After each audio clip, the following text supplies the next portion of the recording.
Let's speak about the significance of today and also take a look at what was promised last year during the January 8th statement by the party's President Cyril Ramaphosa. We're now joined by political analyst Asanda Ngoasheng for that conversation. Asanda, thank you very much for joining us. Perhaps let's start with the January 8th statement of Dadu R. Tambo, an address he made in 1972. And he said, please bear with me, it's quite a lengthy read. Let us today put to ourselves the question that must be in the minds of our people whenever they ponder their history. What accounts for the fact that we, the first to rise as a national liberation movement in Africa, are now 60 years later, counted among the very last few whose colonial status has still not altered in centuries? Why have we so far, and after so long, failed to wipe out and liquidate the source of our daily misery, persecution and humiliation, and replace it with our own power and our own sense of human justice?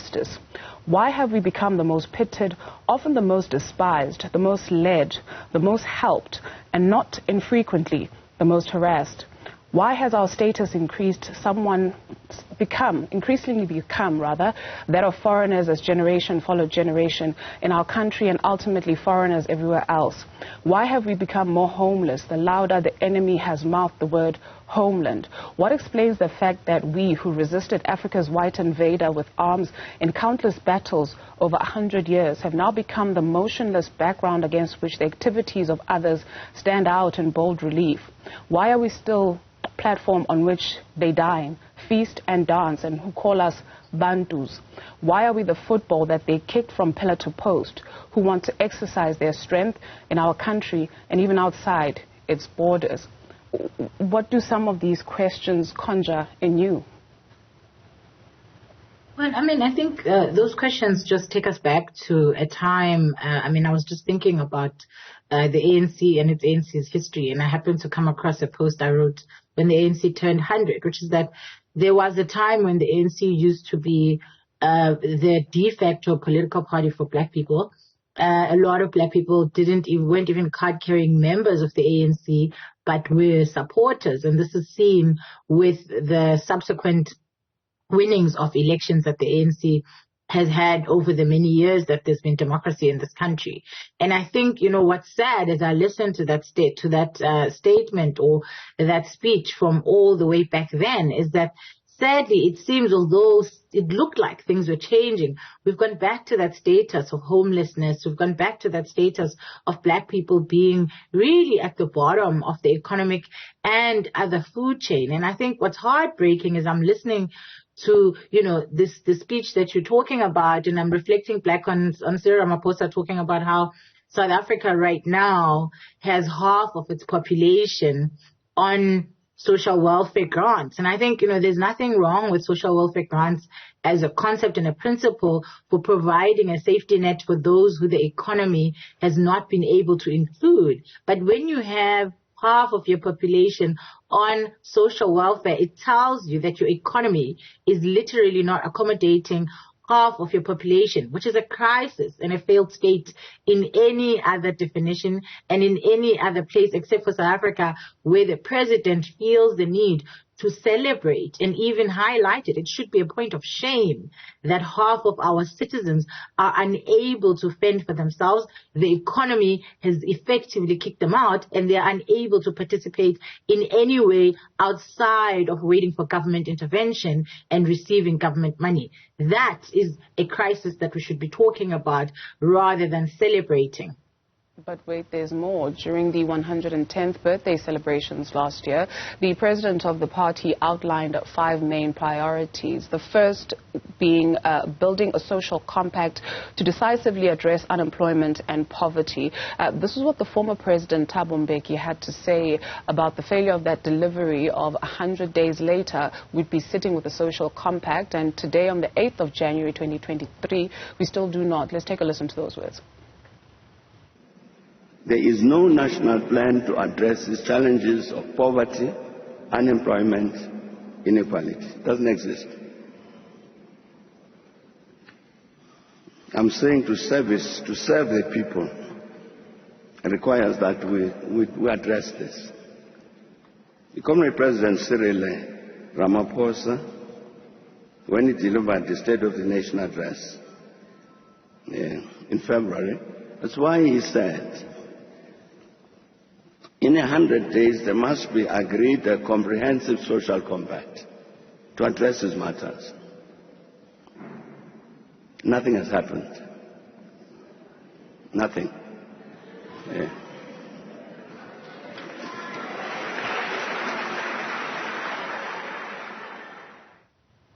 Nothing has happened, Asanda. Yeah, I mean, it's the sad truth. As I said to you earlier, we are a country that's celebrating half of our population being unable to be participators in the economy, being unable to have the dignity of making their own money and relying on the state to provide them food for them to be able to feed themselves, for their children to be able to access education and so on. And I think, if you just, I just listened earlier as you were talking about the headlines. What are the headlines? There's an assassination attempt on the Eskom CEO. I'm not laughing because I think it's funny. It's just, it's incredulous where we are. There's an assassination attempt on the head of the biggest energy provider in South Africa. There is an assassination attempt in the same week, in the same day. There's an assassination attempt on a vice chancellor at a university. Both of these people are being chased to be assassinated because they are trying to root out corruption in their institutions. And so we as political analysts and many others have been talking about the ways in which this corruption, this culture of corruption that has been entrenched in the ANC is dangerous for South Africa overall. And what we are seeing are the results of what happens when leadership entrenches a culture of corruption, is that the overall society becomes corrupt, and we begin to have, to be operated like the mafia, essentially. We are a country that has become, these are the kind of headlines you hear in Sicily, where there is a mafia basically running the country. These are the kind of headlines that we used to hear in Brazil, we used to hear across all of South America, across the African continent, and we as South Africans thought we would never get here, where this corruption is not only entrenched in government, but now has spilled over to other aspects of society. And, if you look at the assassination attempt on Professor Sakela of Fort Hare University, it is very scary that an institution that is supposed to be an institution that provides education, that secures the future of this country, is so inherently corrupt that the leader is being chased literally to the death by people who have been benefiting from corrupt business from it, who have been using that very institutions for their own nefarious means. Now, if politicians are able to be corrupt and get away with it, as we have seen by many in the ANC, whether we're talking about Zondo Commission or any other commissions for that matter, then it sends a message to society that corruption is okay, that sending inkabi, as used to happen in the KZN, and now is seemingly happening across the country, is okay. And we're a country that is breeding more assassins than we are breeding scientists, than we are breeding, people, young people who are going to change the future of this country. The fastest growing industry, it seems, is to be a murderer and an assassin, to be, a gun for hire. And that is a scary prospect, because security is one of the most important things, particularly for investment. You cannot invest in a country where you don't know if you will wake up alive. And you cannot invest in a country where the minute you try and get what's yours, the minute you try and implement structures to enable that money that is meant for things ends up in those things,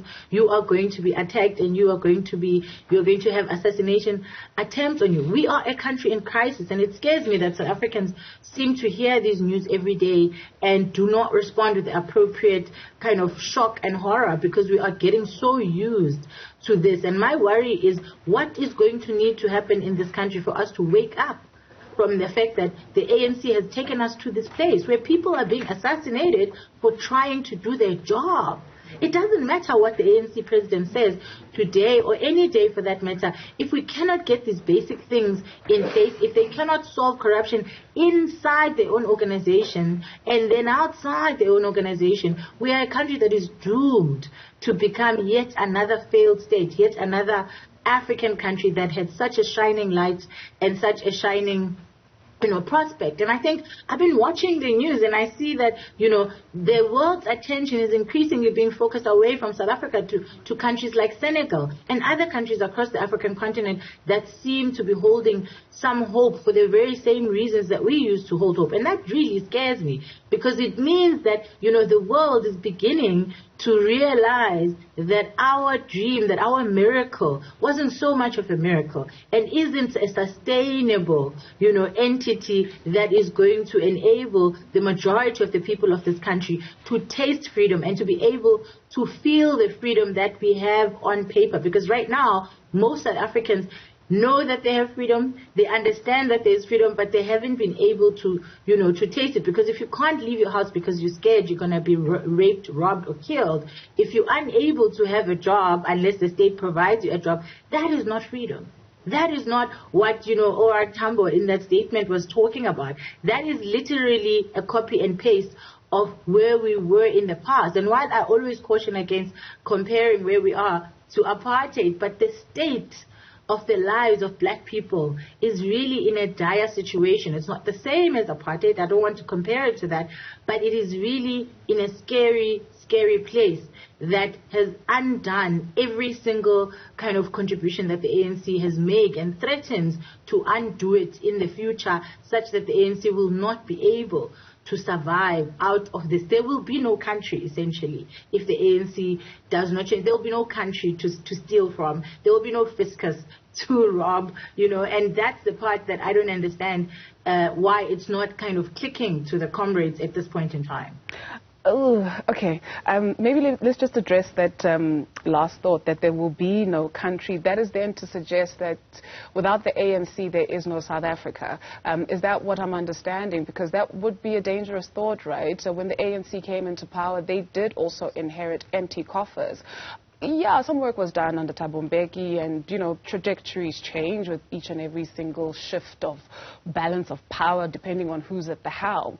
But we did manage to rebuild. Yes, it hasn't taken everybody along with them, but the notion that there will be no country, yes, we're teetering on a very dangerous trajectory. But I tend to disagree that without the ANC, there'll be no South Africa. No, I'm not saying that without the ANC there's no South Africa. But what I am saying is that if the ANC is allowed to continue by South Africans, there will be no country. They're taking us to our path is very clear. It's very clear where they're taking us. They're taking us to a point of destruction. They're taking us to a point of a failed state. And, you talk about us having been able to get out of a similar quagmire, but the conditions were different. The conditions were different because global economic structures were interested in our success and were invested in us. We had the support of the world because we were coming out of a very oppressive regime. We don't have, that luxury anymore. We don't have that kind of support anymore. As I've just said to you, I've been watching in the trends that, people that used to have the head offices in South Africa are moving to other countries. People that are interested in countries like South Africa are moving. Like I said, Senegal, for example, is a country that seems to be coming up as a name, and Kenya and many others. And so we are in a situation where if the rule of the ANC or the reign of the ANC is not ended by 2024, there will be no country to speak of in 2029, which would be the next possible point at which people can remove the ANC. And so, yes, we may get to a point in 2024, or we need to get to a point in 2024, where we need to think very differently about the kind of country that we want, about who we think can lead this country. But we have cultures that are so firmly entrenched. It's going to take us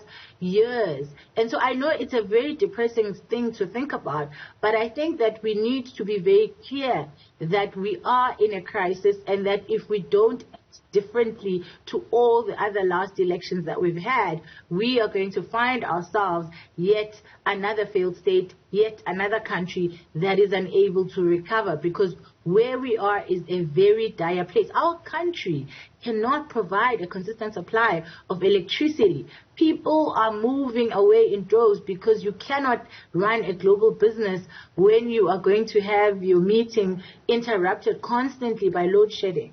And so these are the realities of where we are. And I think sometimes we think, if we still have this, we're still okay. If we have this, we're still okay. But all of those things that we used to think, if we still have this, we're still okay, are gone. And those that are not gone already are kind of on their way out. When you have, what does it mean to have half of your country on social welfare? It means that your economic structures and your economy and the way it's constituted has failed so dismally that it can only accommodate half of the population. That is no country should be in that position ever if it is to recover and if it is to become, the kind of country that South Africa has the potential and has actually been in the past. And so, yes, there is a bright future for South Africa without the ANC. But if we take too long as South Africans and drag this dying carcass that the ANC is at this point, it is going to destroy us all. Because, as I said, comrades don't seem to understand that we are at a point where there will be nothing to steal from. There will be no country to govern and to give out lines of patronage.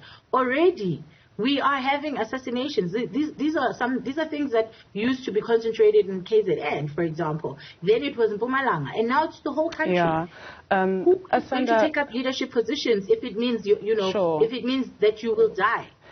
Just very quickly for us, I'm glad you brought up other parts of the continent. It was Kwame Nkrumah of Ghana that talked about the independence or the liberation of that country hinging on the liberation of the rest of the continent. South Africa has been at times accused by some countries on the continent of having a sense of exceptionalism. To your point of the circumstances having been different when the ANC inherited empty coffers because we had the sympathies of the world, what role can the continent, play in freeing the continent, given that there's a will by some of the leaders, because we do have everything that we need?